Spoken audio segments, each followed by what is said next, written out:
योगी राज, योगी model, जहां सत्ता सिर्फ नाम की नहीं बल्कि उसका असर जमीन पर भी नजर आता है। जब देश के कई हिस्सों में एक साथ जोरदार विरोध प्रदर्शन की वजह से पुलिस प्रशासन के पसीने छूट जाते हैं, तब उत्तर प्रदेश की तस्वीर पूरे देश से अलग नजर आती है। योगी सरकार की जीरो टॉलरेंस की नीति ने ऐसा माहौल बना दिया है कि अराजकता फैलाने की कोशिश करने वालों ने 100 बार सोचा, 1000 बार कोशिश की, लेकिन यूपी में उत्पात नहीं मचा पाए। अंदर से हिम्मत ही नहीं आ पाई, क्योंकि योगी का संदेश साफ है कि लोकतांत्रिक विरोध तो स्वीकार है, लेकिन हिंसा, आगजनी और सार्वजनिक संपत्ति को नुकसान पहुंचाने की कोई छूट किसी को नहीं है। और ऐसा करोगे तो फिर तुम्हारे लिए दो ही जगह है, जेल या फिर जहन्नुम। यही कारण है कि तिलचट्टों, अपराधियों और उपद्रवियों पर योगी राज में कानून का जबरदस्त डर भारी पड़ता नजर आया। ऐसे में सवाल यह है, क्या अब पूरे देश में इसी योगी मॉडल की जरूरत है, जहां अपराधी थर थर कांपते हैं, दंगाई 1000 बार सोचते हैं और जो अराजक तत्व हैं वो उत्पात नहीं मचाते हैं? क्योंकि योगी मॉडल केवल एक नारा नहीं है, बल्कि जमीन पर दिखाई देने वाली सबसे बड़ी, सबसे मजबूत और सबसे सच्ची हकीकत है। नमस्कार, थर्ड आई देख रहे हैं आप, मैं हूं नवेंदु और आज के इस वीडियो में आपको बताऊंगा कि पूरे देश में बवाल तो हुआ, लेकिन यूपी में क्यों नहीं हुआ। योगी आदित्यनाथ के रहते तिलचट्टों के होश उड़ गए, उनके कलेजे कांप गए और छात्रों की आड़ में जो अराजक तत्व सड़क पर उतरकर हुड़दंग मचा रहे थे, यूपी में उनकी हिम्मत नहीं हुई कि वो पुलिस से लोहा ले लें। पूरी वीडियो लास्ट तक जरूर देखिएगा। यूपी से साफ हो गए सारे कॉकरोच। योगी राज में तिलचट्टों की जबरदस्त कुटाई। योगी का ऐलान, दंगाइयों की हड्डी तोड़ देंगे।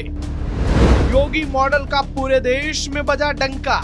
देश के कई हिस्सों में हाल के विरोध प्रदर्शनों ने कानून व्यवस्था और प्रशासनिक तैयारियों को लेकर नई बहस छेड़ दी।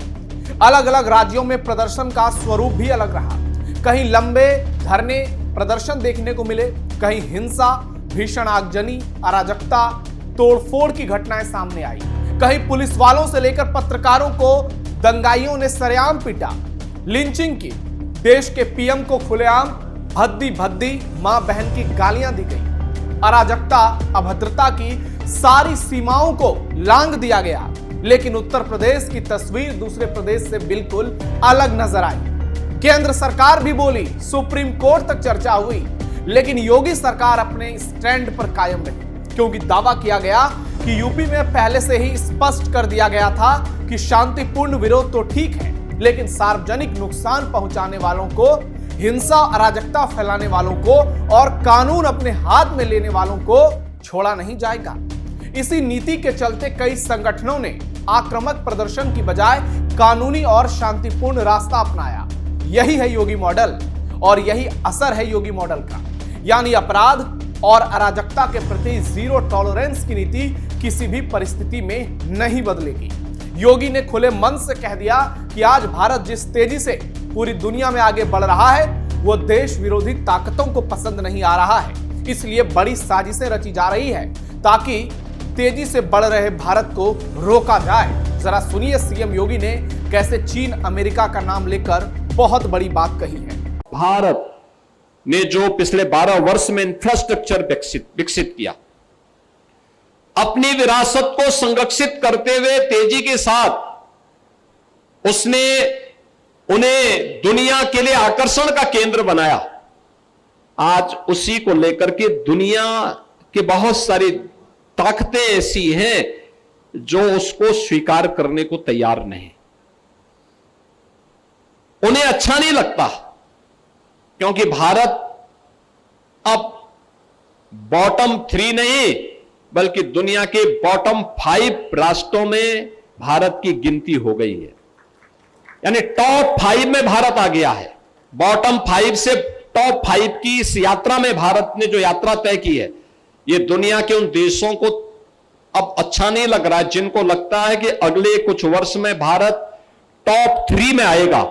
टॉप 3 में मतलब अमेरिका, चीन और भारत, 3 देश रहेंगे जिनके बीच में प्रतिस्पर्धा होने वाली है, और उस प्रतिस्पर्धा में भारत को रोकने के लिए अनेक षड्यंत्र होंगे।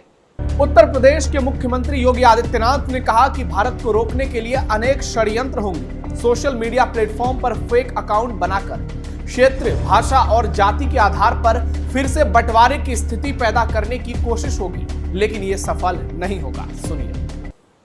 ये षड्यंत्र होंगे सोशल मीडिया प्लेटफॉर्म के माध्यम से, फेक अकाउंट बना करके, जातीय समूहों को लड़ा करके, समाज में विद्वेष की स्थिति पैदा करके, क्षेत्र, भाषा और जाति के आधार पर फिर से विभाजन की उन स्थितियों को पैदा करने का प्रयास, जो अंततः भारत को कमजोर करेगा। हर एक संस्था को कमजोर करने का प्रयास। कोई न्यायपालिका पे उंगली उठाएगा, कोई कार्यपालिका पे उंगली उठाएगा, कोई विधायिका पे उंगली उठाएगा। इन सबको कमजोर करने के प्रयास होंगे। सीएम योगी के बयान का मतलब बहुत गहरा है। योगी आदित्यनाथ का इशारा उन लोगों के लिए है जो आंदोलन के नाम पर भारत में अराजकता फैलाते हैं, फिर कहते हैं कि केस वापस ले लो, लाठी चार्ज मत करो। इसलिए योगी समर्थकों का दावा है कि योगी मॉडल का ही नतीजा है कि पिछले कुछ सालों में इसी नीति के चलते उत्तर प्रदेश में हुड़दंगबाजियों की एंट्री बैन हो गई। कानून की वजह से गुंडों में भय स्थापित हुआ और आज कोई हिम्मत नहीं कर पा रहा यूपी को सुलगाने की। पूरे देश में बवाल हुआ। दिल्ली से पटना तक ऐसी तस्वीरें देखने को मिली जिसकी कल्पना किसी ने नहीं की थी। लेकिन यूपी में कुछ नहीं हुआ। क्यों नहीं हुआ, ये तो हर कोई पूछ रहा है, लेकिन इसका जवाब भी हर कोई जानता है। और जवाब यही है कि उत्तर प्रदेश में प्रशासन की रणनीति केवल घटनाओं के बाद कार्रवाई तक सीमित नहीं रहती, बल्कि पहले से निगरानी, खुफिया इनपुट, संवेदनशील इलाकों की पहचान और सोशल मीडिया मॉनिटरिंग पर भी जोर दिया जाता है। पहले से ही सारी तैयारियां कर ली जाती हैं ताकि दंगाइयों की सारी प्लानिंग फेल हो जाए। प्रदेश सरकार का कहना है कि संभावित उपद्रव की आशंका वाले इलाकों में पुलिस और प्रशासन ने पहले ही स्थानीय लोगों, व्यापारिक संगठनों और सामाजिक प्रतिनिधियों से संवाद स्थापित कर दिया। इससे तनाव बढ़ने से पहले ही कई विवाद शांत हो गए। पुलिस अधिकारियों का दावा है कि कानून व्यवस्था बनाए रखने के लिए आधुनिक टेक्नोलॉजी, सीसीटीवी नेटवर्क, ड्रोन निगरानी और डिजिटल साक्ष्यों का व्यापक उपयोग किया गया। इसके साथ ही सार्वजनिक संपत्ति को नुकसान पहुंचाने वालों के खिलाफ कानूनी कार्रवाई की चेतावनी खुलेआम दी गई। और मंच से तो योगी आदित्यनाथ ने खुद ही ललकार दिया कि जेल या जहन्नुम, अगर यहां जाना है तो उत्पात मचाओ, वरना घर में बैठो। यही तो योगी मॉडल है, जहां ऐसी स्पष्ट नीति के चलते संभावित हिंसक तत्वों को संदेश मिल जाता है कि किसी भी अवैध गतिविधि का करारा जवाब मिलेगा, और जवाब खींचेगा नहीं, तुरंत मिलेगा। यानी जीरो टॉलरेंस की नीति, उपद्रव नहीं, केवल उत्सव वाला प्रदेश। सुनिए कैसे सीएम योगी ने बताया कि उत्तर प्रदेश में आज उपद्रव नहीं, उत्सव की जगह है। तो हमने कहा था अपराध और अपराधियों के प्रति जीरो टॉलरेंस। इटावा हो या मैनपुरी, यहां के संगठित अपराध की कमर तोड़ देंगे, प्रदेश को माफिया मुक्त कर देंगे। और अगर किसी माफिया ने, किसी अपराधी ने सिर उठा करके बेटी और व्यापारी के सुरक्षा के लिए खतरा पैदा किया तो उसको कहा गया कि उसके लिए 2 ही जगह होगी, या तो जेल होगी या जहन्नुम होगी, तीसरी कोई जगह नहीं मिलने वाली है। माफिया के लिए कह दिया गया कि माफिया की जगह केवल मिट्टी होगी, इसके अलावा कहीं उसको जगह नसीब नहीं होगी। और बहनों और भाइयों, आज मुझे अच्छा लगता है, आज हमारा प्रदेश उपद्रवग्रस्त प्रदेश नहीं है, बल्कि उत्सव प्रदेश बन गया है। राजनीतिक दृष्टि से भी उत्तर प्रदेश का महत्व सबसे अधिक माना जाता है, क्योंकि यहां की घटनाओं का असर राष्ट्रीय विमर्श पर पड़ता है, क्योंकि लखनऊ से दिल्ली का रास्ता जाता है। ऐसे समय में जब कई राज्यों में विरोध प्रदर्शनों ने राजनीतिक माहौल को पूरी तरह से प्रभावित कर दिया, गुंडों ने बवाल मचाया, सरकारें झुक गई, तिलचट्टों के आगे नतमस्तक हो गई, केस तक वापस लेना पड़ गया, तब उत्तर प्रदेश की स्थिति सबसे अलग रही। इसलिए तिलचट्टों की रूह कांप गई कि अगर यूपी में बवाल किया तो योगी बाबा कमाल ही कर देंगे और सारी हेकड़ी धरी की धरी रह जाएगी। यूपी में कुछ महीने बाद चुनाव होने हैं, कॉकरोचों की नजर इस पर जरूर होगी। ऐसे में कानून व्यवस्था का मुद्दा आने वाले चुनाव में भी महत्वपूर्ण रहेगा, क्योंकि वोटर सुरक्षा निवेश, रोजगार और सामाजिक स्थिरता जैसे विषयों को सीधे इससे जोड़कर देखा जा रहा है। उत्तर प्रदेश में पिछले कुछ सालों से सरकार लगातार यह संदेश देती रही है कि निवेश और विकास के लिए सबसे पहले कानून व्यवस्था का मजबूत होना जरूरी है। परीक्षा वाली व्यवस्था को बेहतर करना है तो पहले स्थिति कंट्रोल में होनी चाहिए। यही कारण है कि प्रदेश का मॉडल पूरे देश में चर्चा का विषय बन गया है और सबसे बड़ा विषय बन गया है।